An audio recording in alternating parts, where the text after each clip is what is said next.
Good morning, students. This is Ravi Kumar, lecturer in physics. Today I am going to discuss a chapter, motion in a straight line, in our first year physics. Okay? In our first year physics, we have 14 chapters. It is a third chapter, that is motion in a straight line. In this chapter, we shall learn how to describe motion. Okay, ma? Generally, in our surroundings, any object or body can exist in two states. Into two states. Okay, objects or bodies. Objects or body can exist into two states. One is the rest, another one is in motion. Okay, object can exist in the state of rest or in a state of the motion. So what is here the rest? How to define a body in a state of rest? See here, a body is said to be in a state of rest when its position does not change with respect to a reference point. Okay? Now listen once again. In a state of rest, a body in a state of rest, when the position of the body does not change with respect to a reference point. Okay? Its position does not change. Its position does not change with respect to a reference point. What does not change here? The position. Okay, right. Now coming to this one, the motion. A body is said to be in a state of motion when its position changes with respect to a reference point. The position of the body, position changes. Position changes with respect to a reference point. Okay, these are the two states. Okay, the object can exist, the rest and the motion. Right, and we are going to learn the motion in a straight line, linear motion. Okay, the first rest. A body is said to be in a state of rest when its position does not change with respect to a reference point. And the next, the motion. When a body is said to be in a state of motion when its position changes with the time. The position of the object changes with the time with respect to a reference point. Okay, and these are the two states. Okay, the object can exist. Now, coming to here the motion, we need to discuss the concept with the motion. Here, see here the types of motions, the motion and its types. Motion and the types of motion. See here, the first one, linear motion. In generally, the first one is linear motion, and oscillatory motion,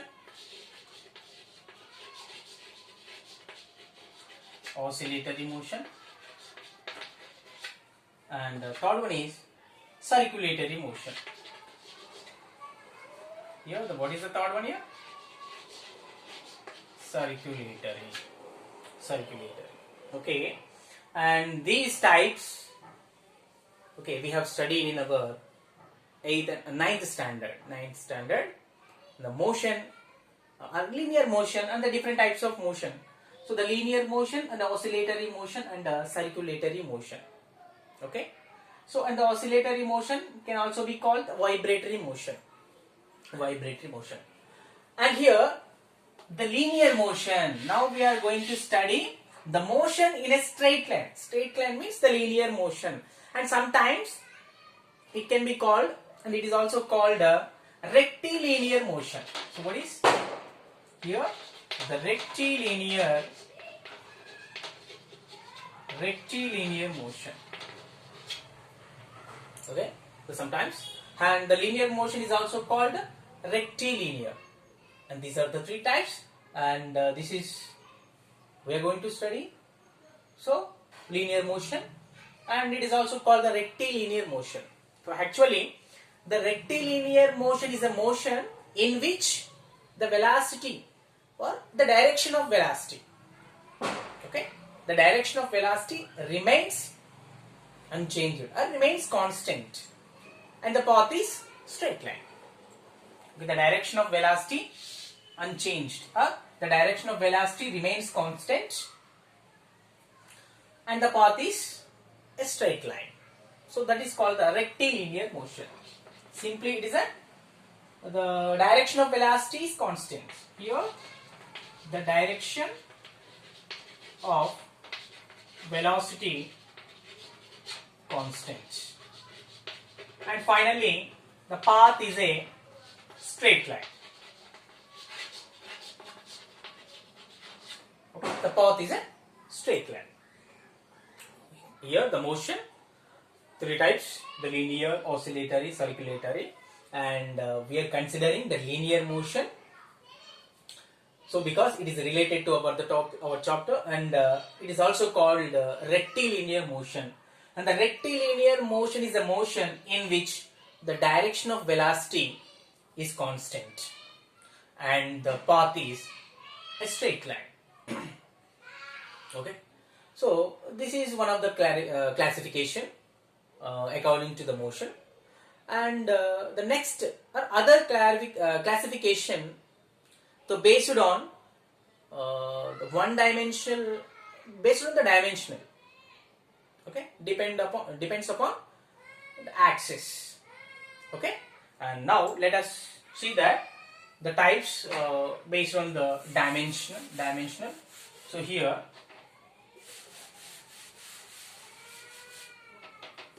so the first one is one dimensional motion,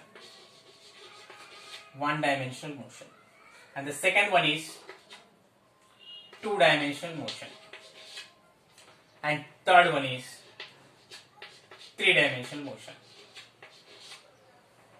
Okay, motion can be divided, so the one dimensional and two dimensional and also three dimensional motion. And in this one dimensional motion, okay, we required only one axis to describe the motion of the object. Okay, ma? So here, how many axes we required? One axis means how many coordinates? One coordinates required. Okay, here two coordinates required. Here the three coordinates required. Okay, here in one dimensional motion, one coordinate is required to describe motion of an object. In two dimensional motion, two coordinates are required to describe motion of an object, and in this three dimensional, three coordinates required to describe motion of an object. Okay, ma? And next here, the one dimensional motion, okay, only one coordinate, say x, straight line, okay, the from the origin, the left and the positive and the negative.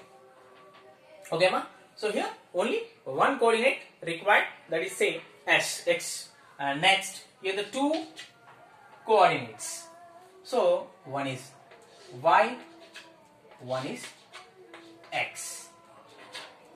So if suppose we can take like this, the negative x and negative y. So it is a plane. Now In this one, three coordinates required in order to describe motion of an object. Okay, and say one is a x, and one is a y, and one is a z.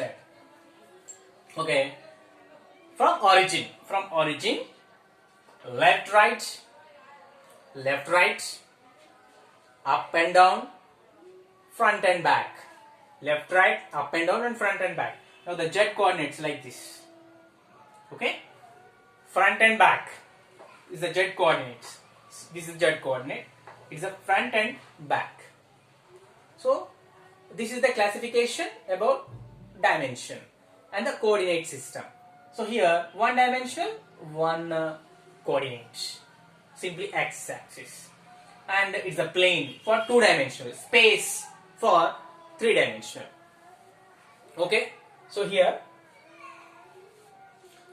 now coming to coordinate system, we are going to discuss the position. Next, the position can be described by the coordinate system. Okay, so this is the introduction about the motion in a straight line, and rest, the object at rest, or the motion, and the types of motion. And here, according to our coordinate system, the one-dimensional, two-dimensional, and the three-dimensional. So this is about the motion. Now the further we are going to discuss the first, the position and the path length,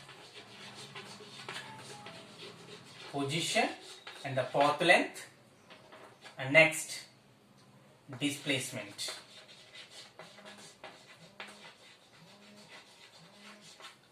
Position and path length and displacement. Okay.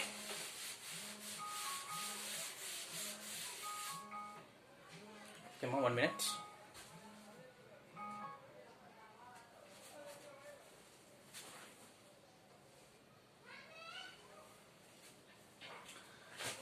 Okay, here our topics in this motion in a straight line, the position. The first, discuss the position, and later we'll discuss the path length and the displacement. Okay, here the position. In order to describe the position of any object or body, we need to consider set of axis and reference points. Now they consider three axes. They are mutually perpendicular with each other. Three axes, they are mutually perpendicular with each other. So like this, x, y, and z. They are labeled as a x, y, z. Okay? We are considering coordinate system in order to describe the position of the object. In one dimensional, we can describe the position along x, along y, along z. In two dimensional, x and y, and three dimensional in space, two dimensional in a plane. Okay, so these coordinates are the axis labeled as x, y, z, and the intersection point of these three axes known as a origin. Okay, the intersection point of these three axes is known as a origin. Okay, and here origin serves as a reference point. It is also called a reference point. It is also called a reference point. And the next, the position of the object can be described by these coordinate x, y, z with respect to a coordinate system. Okay, suppose the position of the object, we are going to describe the position of the object. Okay, in a single plane, in a single axis. So that is in single coordinate, that is x. Now, so it is a origin, it is a reference point. So the object is moving, the position of the object is changes with respect to the reference point. Okay, to left or to right, to left of the origin or to the right of the origin. So the left, the 4 meter left to the origin, or 4 meters right to the origin. So here the x, the negative x direction, and here the positive x direction. Okay, so we can take the position of the object with respect to the reference point of the origin. 4 meter left to the origin or 4 meter right to the origin. So like we can describe the position of the object with the help of the set of coordinate system.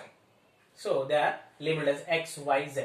These 3 coordinates x, y, z describe the position of the object. The left, right, up and downs, and the front and back. Okay, so this is about the position. Okay, then now let us move to path length. Okay, ma? I hope you understood what is the position, how can we describe.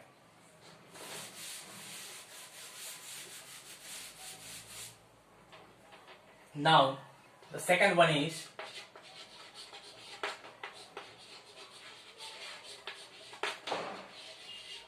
path length. Path length, it is a distance simply. Path length, it is a distance. And okay, the path length, and it is also, okay, we can say that length of the path travelled by an object. Length of the path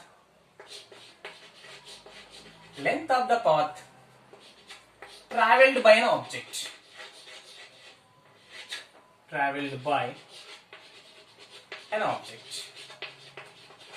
Length of the path travelled by an object. What is the path length? It is a distance.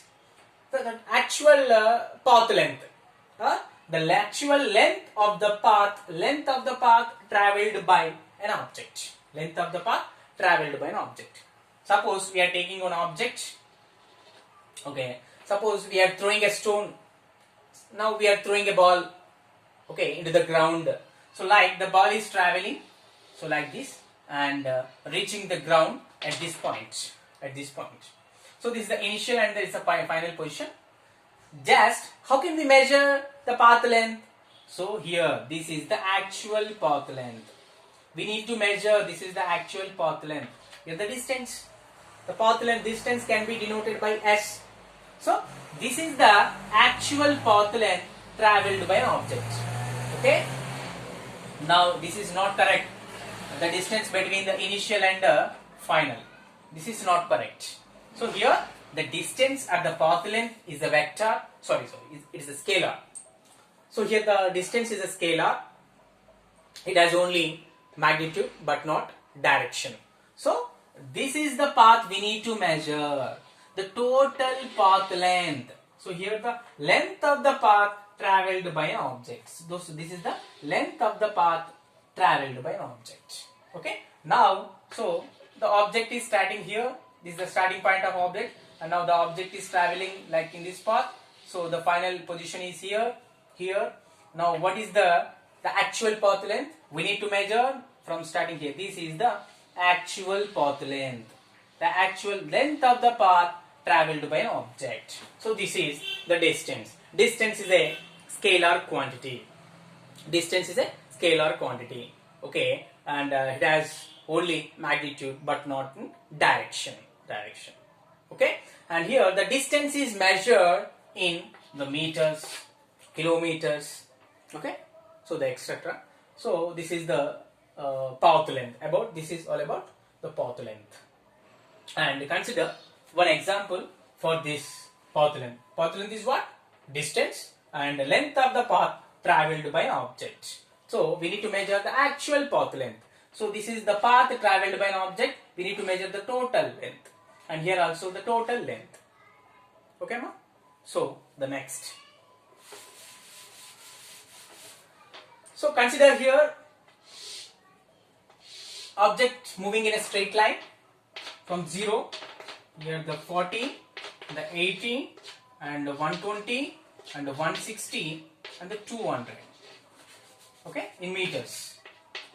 200 meters, 160, 120 and 80 and 40, okay. So this is the path and these are the measurements. Now the object is traveling like this, okay, and O2, okay, this is the O and O to A and A to B and this is the C, okay. Now the object is traveling O to A and A to B and then turn to C, okay. Here the object is traveling O to A and how much distance covered by the object? 120 meters. And A to B and the 120 plus here how much? Up to 200. So the total path length O to A and A to B is 200. And the next turn back to C. Turn back to C. The how much the distance traveled by the object? 0 to 200. Okay, here O to A and A to B is the 200 and again turn back to 160. 160 means how much? 200 minus 160 the 40 and again the 40. Okay, 200 to 160. So the 40. The total is 240 meters. The total distance is 240 meters. Like this, we can calculate the actual path length. 0 to A and A to B is 200 and it's 120 and again 80 is 200 and turn back to the C. So it is again 40 kilometers, 200 to the 160. So the each points, the distance between the 2 points is 40. The 40. So here the 40. So total 240 distance. So why we are taking the total length? Because of the distance and the path length is the length of the path travelled by an object. Okay, Amma? So this is about the introduction of motion in a straight line and position of the object and the path length. Okay, and the path length is a distance. The actual path length travelled by an object. Length of the path, and it is a scalar quantity. Okay, Amma? So these are the examples of path length. So in our next video, so we'll cover the displacement and the average speed and average velocity. Thank you.